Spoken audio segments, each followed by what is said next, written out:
Bonjour, bonjour à tous. Très heureux de vous retrouver ici sur le parvis de Notre-Dame de Paris. Ça y est, nous y sommes. Plus de 5 ans après le terrible incendie, la cathédrale est resplendissante. On va découvrir évidemment toutes les images tout à l'heure. Installez-vous confortablement. On est vraiment parti pour une journée tout à fait exceptionnelle avec de nombreux invités, des surprises, un hommage aussi particulier qui sera rendu aux compagnons, aux artisans qui ont travaillé dur pendant plusieurs années pour arriver à ce résultat absolument fabuleux. C'est une journée qui sera aussi suivie dans le monde entier. On attend, tenez-vous bien, plus d'1 milliard de téléspectateurs. 120 pays vont rediffuser grâce aux images de France Télévisions cette cérémonie avec évidemment les chefs d'État et de gouvernement, une cinquantaine au total, le président Zelensky, ukrainien, avec un mini-sommet qui sera très important avec Donald Trump qui est aussi présent et puis Emmanuel Macron qui présidera cette grande cérémonie. On va suivre tout cela ensemble. Installez-vous confortablement. C'est parti pour une journée olympique, j'allais dire, avec un dispositif XXL. On vous a préparé un petit sommet, regardez. 15 avril 2019, Notre-Dame de Paris est dévorée par les flammes. Nous reviendrons sur l'incendie qui a fait la une à travers le monde.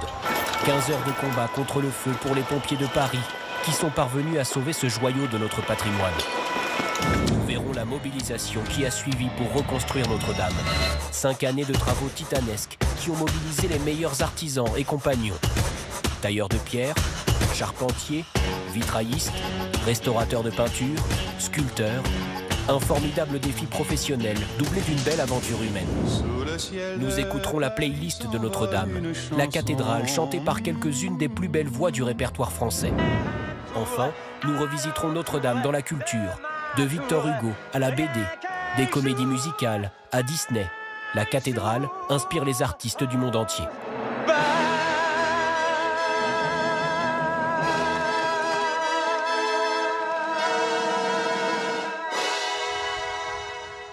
Voilà, vous avez le programme de cette journée exceptionnelle, de l'émotion aussi.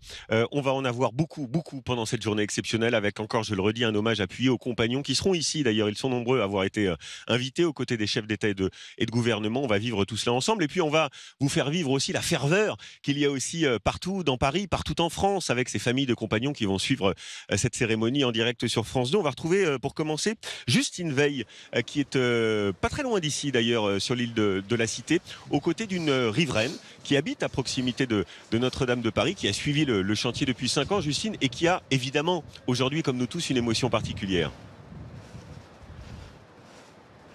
À proximité, Julien, c'est peu de le dire. Regardez cette vue, on est aux premières loges et je suis avec Vanina Pierry. Merci beaucoup.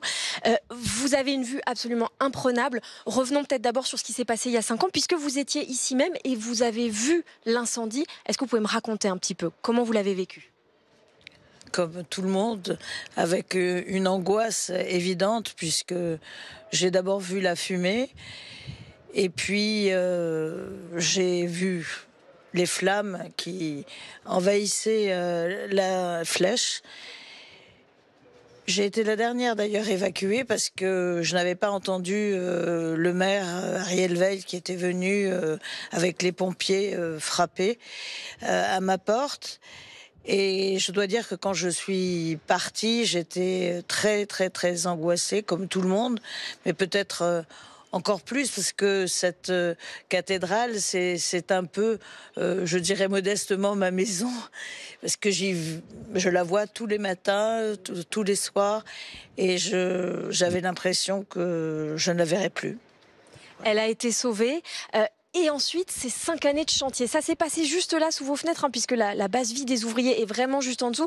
C'était comment comme voisins, ces ouvriers, ces 5 ans de travaux ? Moi, je leur tire mon chapeau parce que c'est un balai de compétences retrouvées. C'est formidable la manière dont ils ont traité le chantier. Je pensais souvent aux couvreurs, par exemple, qui, lorsqu'il fait froid en bas, sont encore plus gelés en haut quand il y a de la brise. Leur travail difficile, les cordistes, les échafaudages, tout cela faisait qu'il y avait une synergie, une formidable. L'effervescence juste là. L'effervescence, oui. Et moi, ça me galvanisait parce que je n'ai pas souffert finalement des travaux. D'abord parce que la partie consolidation, il n'y a pas eu trop de bruit. Et puis après, bon, c'est vrai que par définition, on entend du bruit, mais ce n'était pas aussi important que je l'aurais cru. Et je pense de toute façon que j'ai eu beaucoup de chance, parce que de voir l'évolution de la cathédrale jour après jour, ça vous, comme je disais tout à l'heure, ça vous galvanise, vous êtes heureux de voir cette évolution. Et puis c'était pour le meilleur, parce que c'était pour la rouvrir. Et cette journée, aujourd'hui, cette réouverture, comment vous vivez ça ? Je la vis comme une continuité de la cathédrale, édifiée au Moyen-Âge, avec effectivement le triomphe du vide sur le plein, avec l'arc d'ogive, avec de l'histoire. Car quand on regarde cette cathédrale, on ne peut pas oublier que, eh bien, c'est Paris vaut bien une messe, avec Henri, roi de Navarre, qui épouse Margot de Valois, avec ça mêle, cette cathédrale, la politique, la religion. C'est Napoléon qui se fait couronner, ou plus exactement prend la couronne en 1804. C'est les cloches qui vont sonner le 25 août 44 dans Paris l'hiver. C'est un moment d'histoire, cette journée. Un moment d'histoire qui s'inscrit donc dans celui des autres que je viens d'évoquer. Un moment d'histoire et puis d'art, parce que l'art va évidemment avec l'histoire. Donc la cathédrale, c'est une représentation collective d'abord, et puis individuelle pour chacun d'entre nous. Si vous et pour vous, justement, qu'est-ce qu'elle représente, cette cathédrale ? Ben moi, je suis croyante, donc il y a la part aussi de religieuse, évidemment, puisque c'est quand même la première cathédrale, le premier monument national d'ailleurs visité. Mais nous avons de la chance que nous allons, nous les riverains, avoir une messe le 11 décembre, donc bientôt. Et puis vous avez de la chance, puisque vous êtes aux premières loges. On est aux premières loges pour vivre et pour suivre ces cérémonies exceptionnelles toute la journée, qui va être assez longue mais magnifique. Qui va être magnifique, absolument. Merci Justine. Dis donc, elle est drôlement calée, cette habitante. Elle nous a plongé déjà dans l'histoire de Notre-Dame, dont on va continuer à parler. J'accueille mes invités. Franck Bonnier, chef de bataillon. Franck Bonnier, bonjour. Franck Bonnier, vous êtes des brigades des sapeurs-pompiers de Paris, je vais y arriver. Et non... J'imagine votre émotion à vous aussi, parce que vous avez ce soir-là, le soir de l'incendie, participé à sauver le trésor de Notre-Dame, et notamment la couronne d'épines, c'est ça ? Effectivement, c'est ce qui s'est passé ce soir-là. Lorsque j'arrive sur l'intervention, le général me donne l'ordre d'assurer la sauvegarde du trésor, et avec l'ensemble du groupe qui m'était dédié, nous sommes engagés dans la cathédrale. Bien, vous allez nous raconter tout ça, évidemment, dans le détail. J'accueille également le capitaine Laurent Clergeau. Bonjour, mon capitaine. Vous êtes brigade des sapeurs-pompiers de Paris également. Merci infiniment d'être là. Christophe Belin est également avec nous. Bonjour Christophe. Bonjour. Vous êtes l'un des premiers photographes à avoir pu entrer dans la cathédrale juste après l'incendie. Vos clichés ont fait le tour du monde. Même question, votre émotion aujourd'hui d'être ici, vous qui avez... découvert la cathédrale, qui était encore dans un brasier absolument stupéfiant. Tout à fait, oui. Je suis très ému de revenir sur le parvis de la cathédrale. Voilà. Et vous nous raconterez cette oui. manière dont vous avez pu rentrer à l'intérieur, et puis ces clichés et vos souvenirs de ce soir-là. Anne-Cécile Baudon est également avec nous. Bonjour Anne-Cécile, rédactrice en chef à Paris Match. Vous avez suivi toutes les étapes de la rénovation de Notre-Dame. Je disais vendredi dernier, quand on s'est vu au moment de la visite d'Emmanuel Macron, vous êtes incollable sur tout ce qu'ont fait les artisans et les compagnons. Quelle pression à chaque fois. Vous nous aiderez aussi à leur rendre hommage et à décrypter le travail phénoménal qui a été fait. Mathieu Lours est également avec nous. Bonjour. Bonjour Mathieu, ravi de vous retrouver. Vous êtes historien de l'architecture, spécialiste des architectures religieuses, auteur de Rebâtir Notre-Dame de Paris, qui est le grand livre officiel de cette restauration. Quel spectacle! Non mais sincèrement, c'est la première fois qu'on se retrouve ici, nous les équipes de France Télévisions, avec vous. Quelle splendeur! Là, on retrouve notre cathédrale. Qu'on soit parisien, qu'on soit français, qu'on soit croyant ou non. Voilà, c'est la cathédrale du monde. Les portes sont entrouvertes. C'est déjà un beau signe de ce qui va se passer dans quelques instants. Vous êtes entré à l'intérieur? Bien sûr. C'est majestueux. C'est absolument incroyable. C'est une cathédrale atemporelle. C'est la cathédrale, enfin propre, enfin lumineuse. C'est la Notre-Dame qu'on attendait. C'est la Notre-Dame qu'avait en tête probablement Maurice de Sully en 1163 quand il la conçoit, lui, l'évêque de Paris, qui lance le chantier actuel. Et on va revoir ces images que l'on a découvertes donc ensemble vendredi dernier lors de la dernière visite de chantier d'Emmanuel Macron. Des images qui ont fait là aussi, je le disais, le tour du monde. Rendez-vous compte, on attend près d'1 milliard de téléspectateurs aujourd'hui, partout dans le monde, pour suivre cette cérémonie, avec la blondeur des pierres, avec les couleurs des chapelles. Ça, c'est vraiment phénoménal, Mathieu, qui ont retrouvé leur couleur d'antan, comme l'architecte Viollet-le-Duc les avait imaginées au 19e siècle. Oui, c'est-à-dire qu'on a plusieurs strates de cathédrales rêvées. La cathédrale rêvée du Moyen-Âge, avec 2 étapes. Premier gothique rayonnant avec les grandes roses, puis la cathédrale rêvée du 19e siècle, de la redécouverte du gothique. Et là, nous avons la cathédrale rêvée. Ça fait 5 ans qu'on en rêve de cette cathédrale, celle que nous ont rendue tous les compagnons qui ont travaillé, l'architecte Philippe Villeneuve, l'établissement public, avec cette flèche.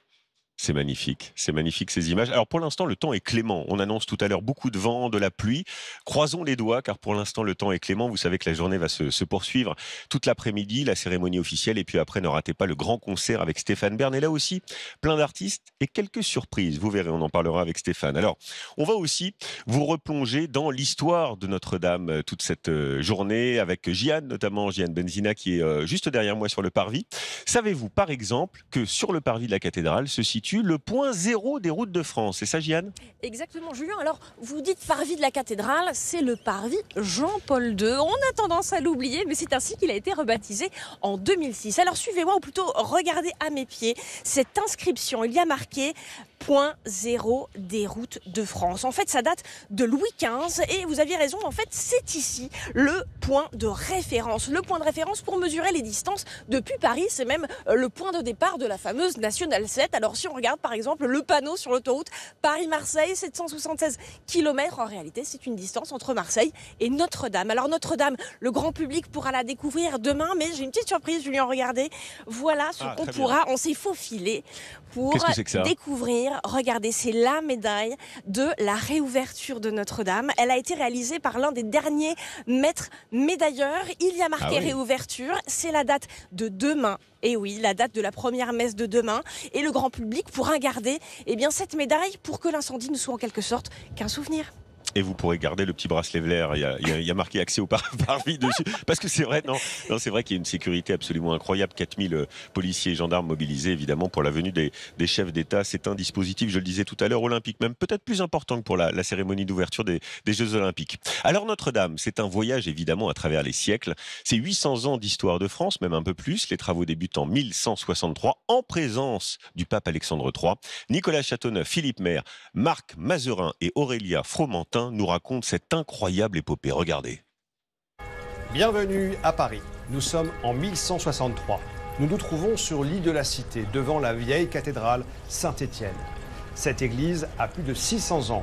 Elle commence à être un peu étroite pour accueillir les fidèles toujours plus nombreux, car la ville grandit très vite. Un évêque va tout changer. Il s'appelle Maurice de Sully. C'est lui qui va décider de démolir la cathédrale Saint-Étienne et les autres bâtiments religieux pour construire à la place une église exceptionnelle, plus haute, plus longue, plus large, qui surpassera tout ce qui se fait à l'époque et qui fera rayonner la capitale du royaume de France. Un tel projet coûte cher. Comme le portail de la cathédrale Saint-Étienne vient d'être refait, on va réutiliser ces bas-reliefs pour orner le nouvel édifice. Et les pierres seront aussi récupérées. La construction de Notre-Dame de Paris va durer en tout près de 140 ans. 20 ans plus tard, vers 1180, l'édification du chœur est presque achevée. Le nom du premier architecte de Notre-Dame est inconnu, mais il conçoit un ouvrage exceptionnel de style gothique. Les hautes voûtes, les arcs-boutants et les grandes ouvertures laissent entrer la lumière.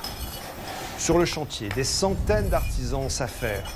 Terrassiers, sculpteurs, menuisiers, tailleurs de pierre, forgerons, tous travaillent sur place. Tout en haut, la charpente commence à être installée. On utilise des engins de levage, ce qui permet de soulever à 35 mètres de hauteur les éléments de la charpente. Environ 1500 chaînes ont été nécessaires pour l'assembler. On l'appellera la forêt. Cette charpente sera recouverte de 1326 feuilles de plomb. En 1245, la nef et la façade occidentale sont quasiment terminées. Les cloches sonnent pour la première fois. le parvis était moins grand qu'aujourd'hui. Pour accéder au chantier, une nouvelle rue a été ouverte, la rue Neuve Notre-Dame. À l'époque, le visiteur qui la remontait devait être écrasé par la splendeur de Notre-Dame et ses tours de 69 mètres de haut. Les 3 grands portails étaient peints avec des couleurs vives, tout comme les statues de la Galerie des Rois situées au-dessus. Au centre, la grande rose de 10 mètres de diamètre est un chef-d'œuvre. Elle laisse passer la lumière au soleil couchant. Au centre, la Vierge Marie, elle porte l'enfant Jésus. Autour d'eux, les 12 prophètes de l'Ancien Testament, puis, sur la partie basse, les 12 signes du zodiaque illustrés par les travaux saisonniers pour chaque mois de l'année. Sur la moitié supérieure de la rose, 12 vices et vertus sont représentés. En 1305, le chantier de Notre-Dame est quasiment achevé. Une flèche de bois recouverte de bronze est ajoutée à la croisée du transept.